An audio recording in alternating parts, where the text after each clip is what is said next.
হাসি দেখে ক্রাশ খাওয়ার কোনো দরকার নাই। যার এক পুরুষে হয় না তার লাগে 12 পুরুষ, যার 12 পুরুষেও হয় না সে আর কেউ না, সে হলো ছাত্রলীগের পতিতামাগী তিলোত্তমা শিকদার।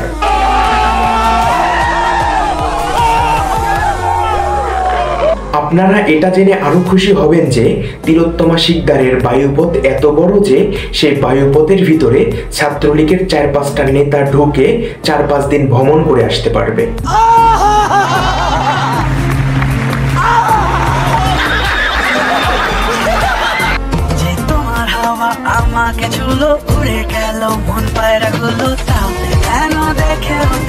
একটু রিল্যাক্স, আস্তে, এত জোরে দৌড়ানোর কোনো দরকার নাই। এত জোরে দৌড়ালে তো বায়ুপথ থেকে স্বর্ণ আবার বেরিয়ে আসবে। আকাশে অনেক তারা, দিন ছিল সূর্যে ভরা। আমার ভাইয়ের বুকের উপরে গুলি করে তোরা কেক খেয়ে বেড়াচ্ছিস। ওই কেক তোদের ওই দিক দিয়ে ঢুকিয়ে দিলে মনে হয় না তারা কোনো ব্যথা পাবে, কারণ ওই জায়গার ভিতরে তারা স্বর্ণ ঢুকিয়ে রাখে, ছাত্রলীগের নেতাদের ঢুকিয়ে রাখে, আবার দেশের যত অবৈধ সম্পদ আছে তারা ওই বায়ুপথকে লকার সিস্টেম করে ওই জায়গার ভিতরে ঢুকিয়ে রাখে।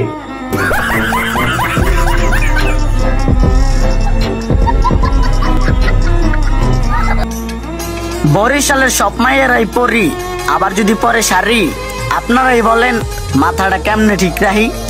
তোদের মতো খানকি মাগিকে দেখে ছাত্রলীগের বোকাচোদা মার্কা নেতাদের এমনিতে মাথা ঠিক নাই। এই জন্য তোদেরকে লঞ্চে করে নিয়ে যাচ্ছে বরিশাল পর্যন্ত, যাতে কেবিনে বসে তোদের সাথে একটু মজা নিতে পারে আর একটু বায়ুপথটা বড় করে দিতে পারে।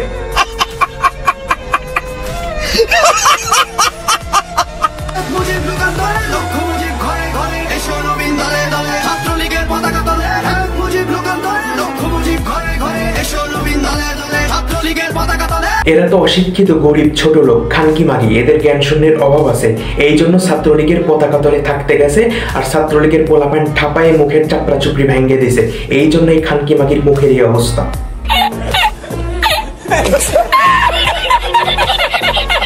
ছাত্রলীগ আন্দোলন সংগ্রামের চ্যাম্পিয়ন, ছাত্রলীগ শিক্ষার্থীদের অধিকার আদায়ের চ্যাম্পিয়ন, ছাত্রলীগ গণতন্ত্র রক্ষার সংগ্রামের সত্যিকারের ব্র্যান্ড অ্যাম্বাসেডর।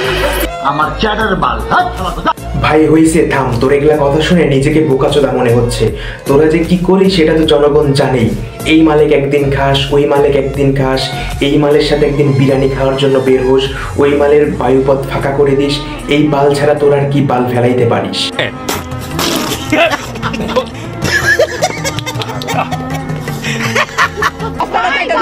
ভাই 500 টাকা ফালান, এখানে জিব্বা বের করে আইসা বলে 500 টাকা ফালাইছি তো দুইটা পয়সা দে, টোকা টোকা।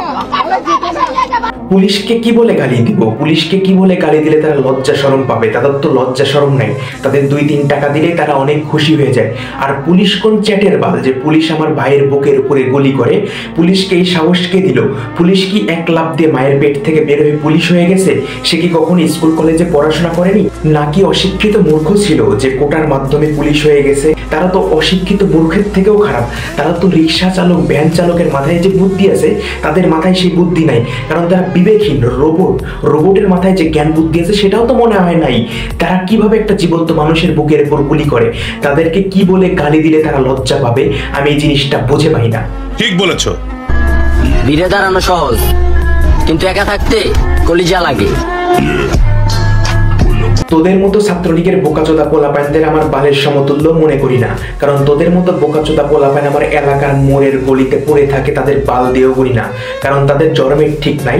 মা 10 পুরুষের সাথে থেকে বেড়ায় আর বাপে গাঁজা মদ খেয়ে বেড়ায়।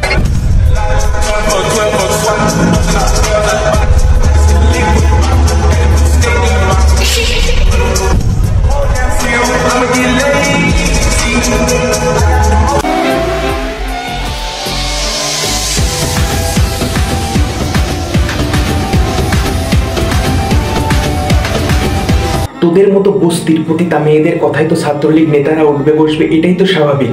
কারণ তোরা যে 300 টাকার মাল আর তারা যে তোদেরকে 300 টাকা দিয়ে বায়ুপথটা ফাঁকা করতে পারে, এটাই তো তাদের জন্য সুবিধা। কারণ তারা তোদের বায়ুপথের ভিতরে লকার সিস্টেম করে সেই লকারের ভিতরে হাজার হাজার অবৈধ সম্পদ জমা করতে পারবে।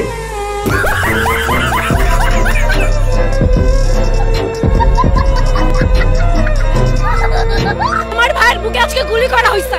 পুলিশ কিভাবে, এই টোকাইয়ের বাচ্চা কিভাবে আমার ভাইয়ের বুকে গুলি করে? আমার ভাইয়ের কি দোষ ছিল? সে মেধাবী ছিল না? যে তার দোষ কি তার কোটা নাই? আজকে যাদের কোটা নাই তারা কি মেধাবী না? পুলিশের কাজ হচ্ছে গিয়ে প্রোটেক্ট করা। ওই টোকাইয়ের বাচ্চা কিভাবে আমার ভাইয়ের গুলি করে? বোন, তোমার কথা শুনে আমার শরীরের লোম দাঁড়িয়ে গেছে। তুমি সেই যোগ্য মায়ের যোগ্য সন্তান। আমার মা আমাকে শিক্ষা দিছে, তুমি সাদাকে সাদা বলো, কালোকে কালো বলো। তুমি চাটুকারের পাচাটা বাদ দিয়ে সত্যকে সত্য বলো। সবার সামনে দাঁড়িয়ে সাহস দেখে সত্য কথা বলো। আমি এই জন্য আপনাদের সামনে দাঁড়িয়ে সত্য কথা বলার চেষ্টা করতেছি, যাতে আমার ভাইয়ের রক্তের প্রতিশোধ আমি নিতে পারি। হ্যাঁ, আমি মানতেছি আমি মুখের অনেক খারাপ ভাষা করছি। কেন করছি? কারণ তাদের লজ্জা শরম নাই, যাতে আমার মুখের ভাষা শুনে তাদের লজ্জা শরম, হায়া লজ্জা বলতে যে জিনিসটা আছে, সেই জিনিসটা তাদের মনের ভিতর যাতে আসে। তো আমরা আমাদের ভাইয়ের রক্তের দাবি আদায় না করা পর্যন্ত আমরা আন্দোলন চালিয়ে যাব। তো সবাই ভালো থাকুন, এই পর্যন্ত সুস্থ থাকুন। আসসালামু আলাইকুম।